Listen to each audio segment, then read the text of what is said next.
আসসালামু আলাইকুম। কেমন আছেন সবাই? আমি আলহামদুলিল্লাহ আল্লাহ পাকের অশেষ রহমতে ভালো আছি।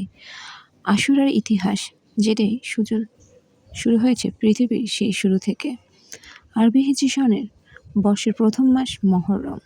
ইসলামী পরিভাষায় মহরমের ১০ তারিখে আশুরা বলা হয়। সৃষ্টির শুরু থেকে মহররমের ১০ তারিখে তথা আশুরার দিনে অনেক গুরুত্বপূর্ণ ঘটনা সংঘটিত হয়েছে। ফলে আশুরার মর্যাদা ও মাহাত্ম্য উত্তরোত্তর বৃদ্ধি পেয়েছে। ফুরাত নদীর তীরে কারবালায় প্রান্তরে নবীর দহিত্রী হযরত হুসেন রাদিয়াল্লাহু তাআলা আনহু এর শাহাদাত ওই দিনটিকে বিশ্ববাসীর কাছে সর্বাধিক স্মরণীয় ও বর্ণনীয় করে রেখেছে। মহররম অর্থ সম্মানিত। ইসলামী সন গণনায় মহররম মর্যাদাবান একটি মাস। মহররম শব্দের অর্থ নিষিদ্ধ বা পবিত্র। বরকতময় ও ঐতিহাসিক দিবসগুলোর মধ্যে পবিত্র আশুরা হচ্ছে অন্যতম একটি দিবস। আশুরা শব্দটি আরবি আশারা থেকে এসেছে। আশুরায় ঘটে যাওয়া ঐতিহাসিক কিছু ঘটনা পবিত্র আশুরা মুসলিম ঐতিহ্যে বড়ই বরকতপূর্ণ ও নানাভাবে অবিস্মরণীয়। ভূমণ্ডল ও নভোমণ্ডলের সৃষ্টিকুলের প্রাথমিক বিভাজন প্রক্রিয়ার সূচনা হয় এই আশুরার দিনে।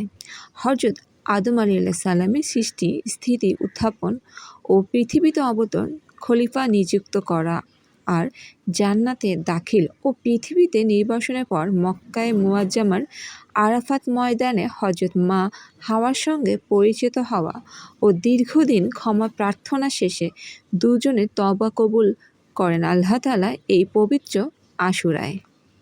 তো আশুরা কতটা গুরুত্বপূর্ণ এই মুসলিম উম্মার জন্য।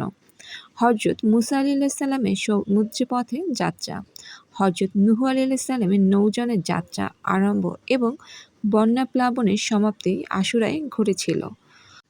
এরই ধারাবাহিকতায় আল্লাহর রাসূল হযরত মুহাম্মদ সাল্লাল্লাহু আলাইহি ওয়াসাল্লাম আশুরার কিয়ামত সংঘটিত হওয়ার সমূহ সম্ভাবনার কথা ব্যক্ত করেছিলেন। আশুরা এলে তিনি বিনম্র থাকতেন এবং রোজা পালন করতেন। পবিত্র আশুরার দিনে মহান আল্লাহ তাআলা সাগর, পাহাড়, প্রাণীকুল, আসমান জমিন ও লৌহ কলম, কুরসি সৃষ্টি করেছেন। আবার এদিনই আরশে আজিমে সমাহিন হয়েছেন। তামাম মাখলুকাত ধ্বংস হবে মহরমের ১০ তারিখে। পৃথিবীর প্রথম হত্যাকাণ্ড হাবিল কাবিলের ঘটনাও এই দিনে সংঘটিত হয়। হযরত ইব্রাহিম আলাইহিসসালাম ক্ষমতাশালী মূর্তি পূজারী নমরুদের অগ্নিকাণ্ড থেকে উদ্ধার হন এই দিনে। হযরত আইয়ুব আলাইহিসসালাম কুষ্ঠরোগ থেকে মুক্তি পান এই দিনে। হযরত ইউনূস আলাইহিসসালাম মাছের পেট থেকে পরিত্রাণ এবং ফিরআউনের স্ত্রী হযরত আসিয়া আলাইহিসসালাম শিশুপুত্র মূসা আলাইহিসসালামকে এ দিনেই ফেরত পান। আল্লাহ পাক এদিনে হযরত ইদ্রিস আলাইহিসসালামকে জান্নাত থেকে দুনিয়ায় পাঠানোর পর গুনাহ ও অপরাধের জন্য কান্নাকাটি করলে আবার তাকে জান্নাতে ফেরত দেন। এদিনেই হযরত দাউদ আলাইহিসসালামের গুনাহ মাফ হয়। কুমারী মাতা বিবি মরিয়ম আলাইহিসসালাম এর গর্ভ হতে হযরত ঈসা আলাইহিসসালামের পৃথিবীতে আগমন ঘটে এই পবিত্র আশুরার দিনে। এছাড়াও ইসলামের ইতিহাসে অসংখ্য গুরুত্বপূর্ণ ঘটনা ঘটেছে এই পবিত্র বরকতময় তওবা কবুলের দিনে, আশুরার দিনে। আশুরার বৈশিষ্ট্য ও মর্যাদা। মহররম মাসের ১০ তারিখকে বলা হয় আশুরা। আশুরা হলো বছরের অন্যতম সেরা একটি ফজিলতপূর্ণ দিন। ইসলামে পূর্বযুগেও এই দিনটি তাৎপর্যপূর্ণ ছিল অনেক। মদিনার ইহুদিরা এবং মক্কার কুরাইশরাও এ দিনটিতে রোজা রাখত। এটি আল্লাহর নবী মূসা আলাইহিসসালাম ও তার সম্প্রদায় বনী ইসরাঈলের মুক্তির দিবস।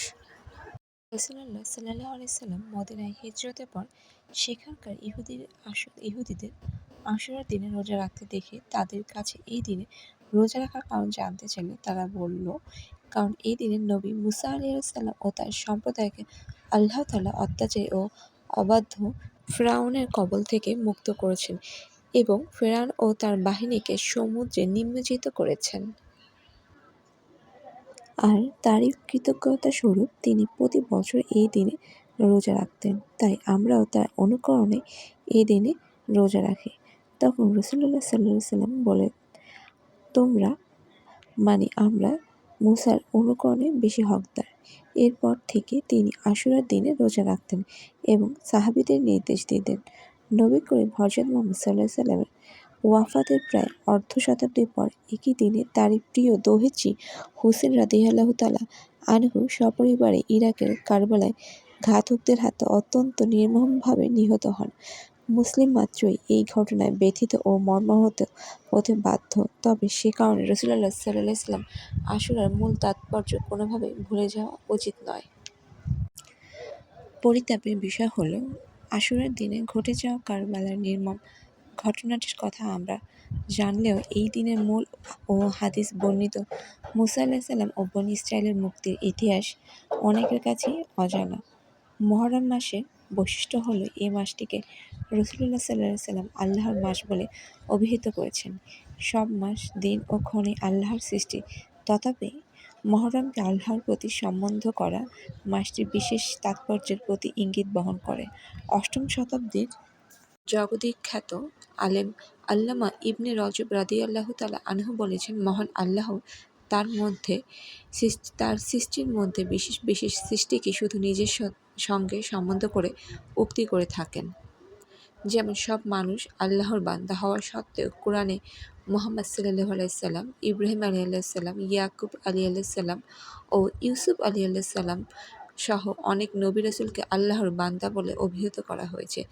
তেমনি ভাবে অন্য সব সময় ও মাস আল্লাহর সৃষ্টি হলেও মুহররম মাসটি আল্লাহর কাছে বিশেষ মর্যাদাপূর্ণ হওয়ার কারণে এ মাসকে আল্লাহর মাস বলা হয়েছে, যা থেকে মুহররম মাসের মর্যাদা পরিষ্কারভাবে ফুটে উঠে থাকে। আজকে আমরা আশুরার তাৎপর্য, ইতিহাস এবং ফজিলত সম্পর্কে জানলাম। আল্লাহ তাআলা আমাদেরকে সঠিক জ্ঞান দান করুক। আল্লাহ হাফেজ। সবাই ভালো থাকবেন।